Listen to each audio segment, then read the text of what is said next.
You drive over that massive concrete bridge at 60 miles an hour, convinced you are perfectly safe. You look at those gigantic pillars shoved into the river and think this is the pinnacle of civilization, an indestructible monument to human genius. Your ignorance is genuinely adorable. The truth no corporate contractor wants you to know is that physics is currently laughing in your face. The water beneath you isn't just a picturesque postcard.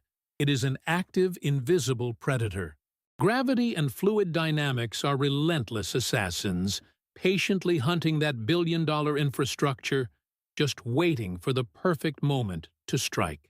Today, I am going to shatter your pathetic illusion of safety. I will show you exactly how an entire highway, a supposedly unshakable titan of asphalt and modern innovation, simply vanished, swallowed by a river in a matter of seconds.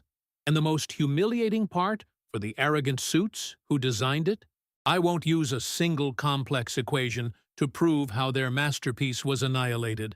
I am going to expose the fatal flaw of this engineering marvel using nothing but a child's game of wooden Jenga blocks. Picture the ribbon-cutting ceremony.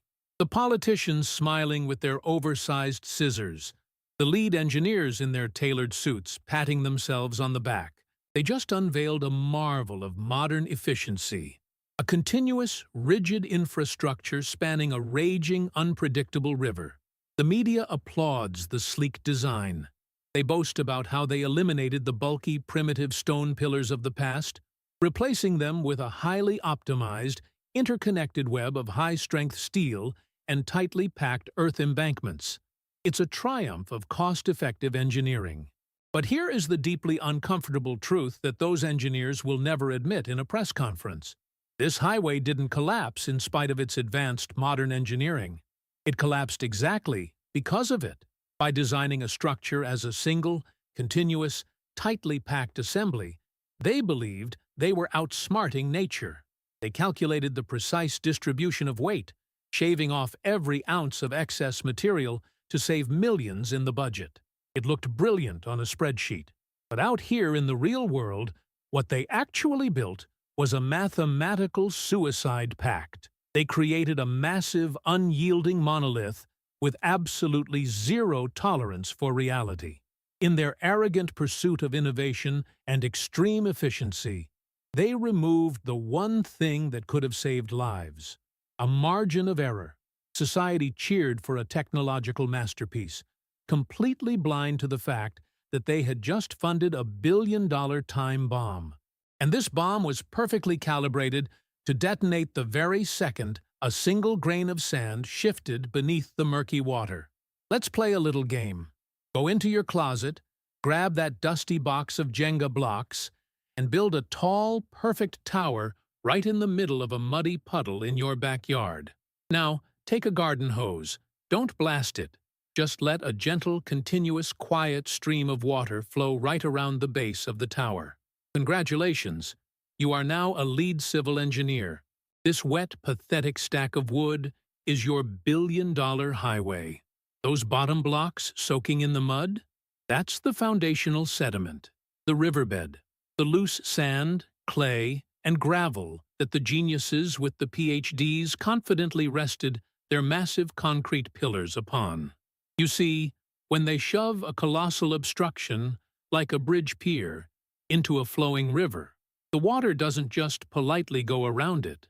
The water is forced to abruptly stop, creating immense pressure that dives straight down to the riverbed.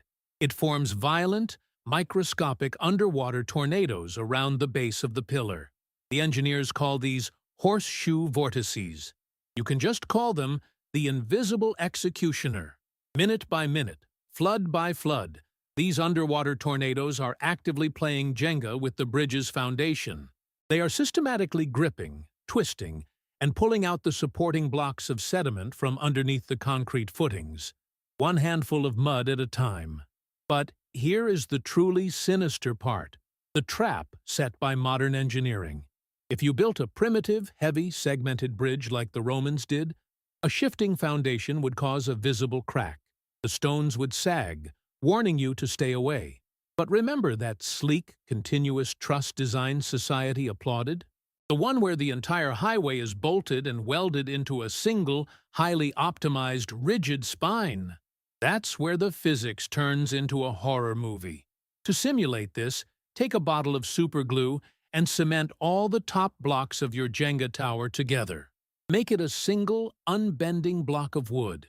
Now, as the water pulls out the bottom supports, the glued top doesn't sag. It doesn't creak. The highway above looks absolutely pristine. Commuters are drinking their morning coffee, listening to the radio, driving over a subterranean void. The bridge is literally hovering over an empty crater, holding its own massive weight through pure, screaming structural stress. It's like a gymnast doing a split between two chairs while someone slowly pulls one chair away. Because the structure is perfectly rigid, it cannot adapt, it cannot flex. It must either hold perfectly or fail entirely. It's holding, holding, holding, until the river casually washes away one single, microscopic grain of sand. The critical threshold is breached. The final, indispensable Jenga block is removed. The rigid spine's yield strength is exceeded in a microsecond. It doesn't just bend. The continuous nature of the design ensures the failure instantly infects the entire structure. The mathematical illusion shatters, and the interconnected highway is violently dragged down by its own immense dead weight. It doesn't sag, so you can hit the brakes and run. It fails with the sudden, brutal, unapologetic speed of a collapsing Jenga tower, plunging tons of asphalt, steel, and anyone unlucky enough to be driving on it straight into the dark water. Now, you might genuinely believe that a massive structure just collapses without warning, that the river simply woke up one morning and randomly decided to eat a highway. Please. Physics is not a sloppy, impulsive assassin. It is a meticulous predator that always leaves a trail of breadcrumbs. But the executives in charge were far too busy admiring their own budget spreadsheets to read the signs. If we look at the catastrophic vanishing acts in the Amazon, like the notorious BR 319 bridges that violently plummeted into the water in 2022, the predator gave 3 distinct screaming warnings before it finally snapped its jaws. Warning number 1. The mutated anatomy of the river itself. Rivers are not decorative, static swimming pools. They are aggressive, dynamic conveyor belts. Thanks to massive upstream deforestation and illegal mining, the river's fluid dynamics were radically altered. The water became hyperturbid, chaotic, and mathematically hungry. It started aggressively mining the riverbed to satisfy its unnatural sediment capacity. The weak soil beneath the bridge was being excavated faster than a toddler digging out the bottom of a sandbox. The engineers had designed their masterpiece for a polite, predictable stream, not a weaponized torrent of mud. The environment had fundamentally changed the rules of the game, but the suits refused to update their math. Warning number 2. The screaming of the asphalt. A perfectly rigid, continuous structure doesn't just quietly accept that its subterranean foundation has been stolen. It fights back, it stresses, and it visibly groans. In the hours leading up to the collapse of the Autazmirim Bridge, the pavement wasn't just showing normal wear and tear. A massive, jagged crack tore straight across the roadway. The bridge was desperately trying to transfer thousands of tons of dead weight across an expanding underwater void. Think of it like bending that plastic ruler until it turns white right before it shatters. The asphalt was warping into a disjointed constellation of puzzle pieces. The predator's claws were literally breaking the surface of the road, but the bureaucratic machine looked at a structurally dying titan and thought, we just need to detour traffic for a bit. And finally, warning number 3, the arrogant, fatal paperwork. This is perhaps the most pathetic element of the entire disaster. Official government inspections from the Transport Department had actually classified the bridge as being in good condition right before it collapsed. How is that even mathematically possible? Simple. They inspected the wrong Jenga blocks. They checked the superstructure. They measured the thickness of the paint. They looked for rust on the steel trusses, and they admired the top of the tower from the absolute comfort of the driving deck. They treated the murky, opaque water below as if it were solid, immovable bedrock. Judging the structural integrity of a river bridge without deep subterranean sonar telemetry is the exact equivalent of checking a patient's haircut to see if they are actively having a massive heart attack. They handed the public a glossy, reassuring report, completely blind to the fact that the river had already reached up and pulled the final fatal block. So, what is the grand prize for this arrogant display of bureaucratic ignorance? On a perfectly normal day, the BR 3119 highway, a vital artery through the Amazon, didn't just bend, it violently snapped.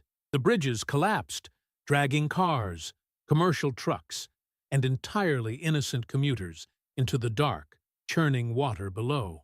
Lives were instantly extinguished, families were shattered, and millions of dollars in so-called permanent infrastructure simply vaporized, swallowed by a river that was just following its own ancient, unyielding rules. The authorities rushed in, looking appropriately shocked for the cameras, declaring state emergencies and authorizing new $30 million contracts to try and glue the shattered pieces back together on the exact same weak soil.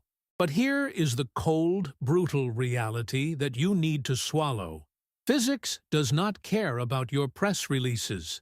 Gravity does not negotiate with your political deadlines. And the river does not respect your mathematically optimized, cost-saving truss designs. When you build a rigid, unforgiving monolith on top of a dynamic hunting predator, you are not building infrastructure. You are building a monument to human hubris, and you are paying the toll in blood. You can paint the steel, you can pave over the cracks, and you can hand out as many architectural awards as you want. But nature has all the time in the world, and water always wins. The next time you drive over one of these magnificent, modern marvels of engineering, gripping your steering wheel and feeling perfectly safe, do me a favor. Turn off the radio. Listen closely to the asphalt. Because beneath the murky surface, the Jenga game is already being played. And the river always pulls the last block.